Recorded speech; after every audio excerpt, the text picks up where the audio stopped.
مدنی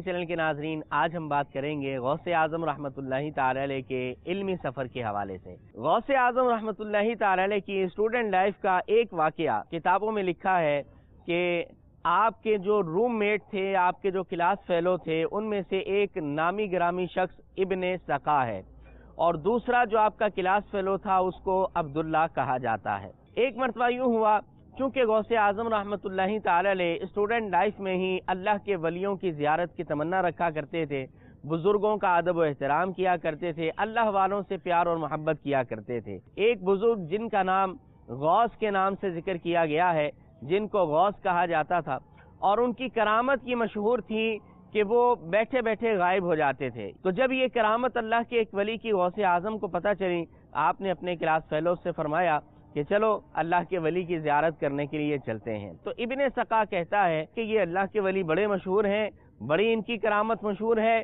میں ان سے ایسا سوال کروں گا کہ ان کو اس کا جواب ہی نہیں آئے گا۔ اللہ اکبر!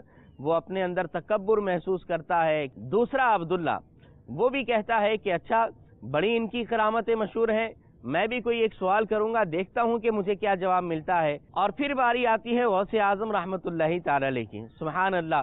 اللہ والوں کے انداز بھی بڑے نرالے ہوا کرتے ہیں۔ غوث اعظم فرماتے ہیں کہ میں تو اللہ کے ولی کے دربار میں فیض لینے کے لیے جا رہا ہوں، میں تو ان کی زیارت کے لیے جا رہا ہوں، میں ان کا امتحان لینے کے لیے نہیں جا رہا۔ اب تینوں کی نیتیں ڈیفرنٹ ہوتی ہیں اور سفر شروع ہو جاتا ہے، اور جب یہ اس دربار میں پہنچتے ہیں، کمرے میں اندر داخل ہوتے ہیں تو وہاں پر کوئی موجود نہیں ہوتا اور کمرہ بالکل خالی ہوتا ہے۔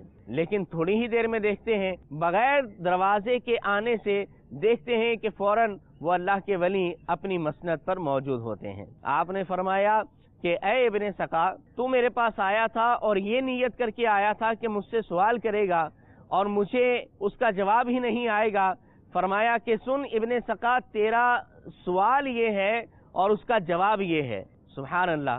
اللہ والوں کو دلوں پر خبر بھی ہوا کرتی ہے، وہ نیتوں سے بھی واقف ہوتے ہیں، لہذا ابن سقا کا سوال بھی بتا دیتے ہیں، اس کا جواب بھی اس کو عطا فرما دیتے ہیں۔ اور پھر ابن سقا سے آپ نے فرمایا کہ اے ابن سقا، مجھے تم سے کفر کی بدبو آتی ہے۔ اب آتی ہے باری عبداللہ کی۔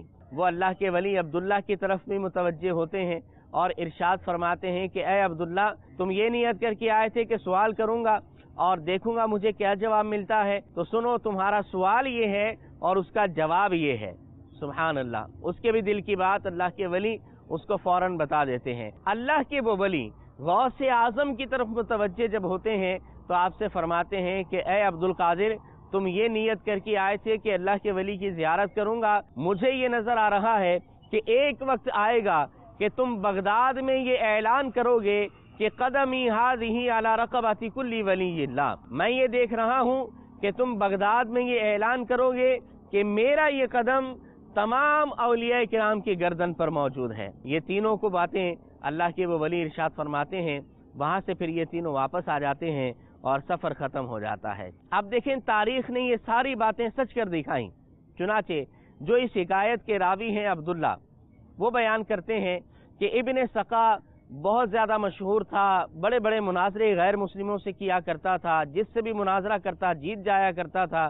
ایک مرتبہ ایسا ہوا کہ شاہ روم، شاہ مصر نے ان کو اپنے پاس بلایا اور غیر مسلموں سے جو ہے وہ مناظرہ کروایا، تو اللہ نے اس کو فتح عطا فرمائی، یہ جیت گیا۔ پھر ابن سقا کا یہ حال ہوا کہ بادشاہ نے اپنا خاص درباری ابن سقا کو بنا لیا۔ ایک مرتبہ ایسا ہوا کہ بادشاہ کی بیٹی پر ابن سقا کی نظر پڑ جاتی ہے، بڑی حسین و جمیل ہوتی ہے، اس پر ابن سقا کا دل آ جاتا ہے اور کہتا ہے کہ میں اس سے شادی کرنا چاہتا ہوں۔ بادشاہ نے کہا کہ تم اسلام چھوڑ دو اور بد مذہبیت اور غیر مسلم ہو جاؤ تو تمہاری شادی کر دی جائے گی۔ بہرحال وہ عشق مجازی کے ہاتھوں مجبور ہو کر اپنے اسلام کو چھوڑ دیتا ہے اور غیر مسلم ہو جاتا ہے۔ یوں اللہ کے ولی کی زبان سے جو نکلا پورا ہو جاتا ہے۔ تو پھر عبداللہ بیان کرتا ہے کہ دنیا میرے پاس اتنی میرے پاس دنیا آئی، گویا کہ سر تک کانوں کے لو تک میری دنیا آ گئی، یہاں تک کہ مجھے فرض نماز کا وقت بھی نہیں ملا کرتا تھا۔ یوں یہ بات بھی اللہ کے ولی کی زبان سے جو نکلی پوری ہوئی۔ اب آتی ہے غوث اعظم کی باری۔ غوث اعظم رحمۃ اللہ تعالی علیہ، مشہور واقعہ، بڑا مشہور ہے۔ آپ نے سنا کہ غوث اعظم نے کھڑے ہو کر ارشاد فرمایا، بغداد میں ارشاد فرمایا، قدمی ھذہ علی رقبۃ کل ولی اللہ، کہ میرا یہ قدم اللہ کے ہر ولی کی گردن پر موجود ہے۔ اور تمام اولیاء زمانہ نے، تمام اولیاء نے اپنی گردنوں کو جھکا دیا اور کہا کہ آپ کا قدم ہمارے دل پر بھی ہے، ہمارے سروں پر بھی ہے، گردنوں پر بھی ہے۔ یوں اللہ کے ولی کے ادب کی وجہ سے غوث اعظم کو اللہ نے یہ مقام عطا فرمایا۔ اس واقعے سے، غوث اعظم کی اسٹوڈنٹ لائف سے ہمیں یہ سبق ملتا ہے کہ ہمیں بھی اللہ کے ولیوں کا ادب کرنا چاہیے، کیونکہ با ادب با نصیب ہوا کرتا ہے۔ صلو علی الحبیب صلی اللہ علی محمد صلی اللہ علیہ وسلم۔